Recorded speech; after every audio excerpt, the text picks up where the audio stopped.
Hello नमस्ते। मैले यस्तो खालको भिडियो कसरी बनाएँ पुरा भिडियो हेर्नु होला है त।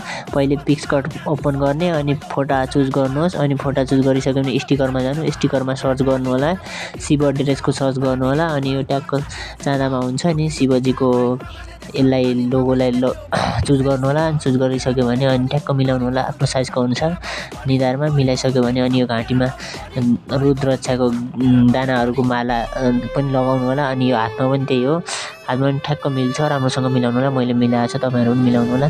अनि त्यसपछि यो हातमा के को बाला भन्छ नि शिवजीको डमरुको बाला जस्तो छ नि त्यो पनि ट्याक्क मिल्छ, यता काट्नु होला। मैले जस्तो गरेको छु नि भिडियोमा त्यस्तै गर्नु होला। अनि यति गरिसक्यो भने यसलाई सेभ गर्नु होला। अनि यसलाई सेभ गरिसक्यो भने अब गुगलमा गएर पिक्स भर्सेस एआई भनेर सर्च गर्नु होला अनि यसमा लगइन गर्नुपर्छ। म चाहिँ लगइन गर्छु, तपाईँहरू पनि लगइन गर्नु होला। अनि इफेक्टमा जानुहोस्, फोटोमा जानुहोस्, फोटा चुज गर्नुहोस् अनि इफेक्टमा गएर यो स्मोकिङ भन्ने छ नि यसमा क्लिक गर्नु होला। अनि यसमा क्लिक गऱ्यो भने क्रेडिटमा गएर अनि डाउनलोड गर्न सक्नुहुन्छ।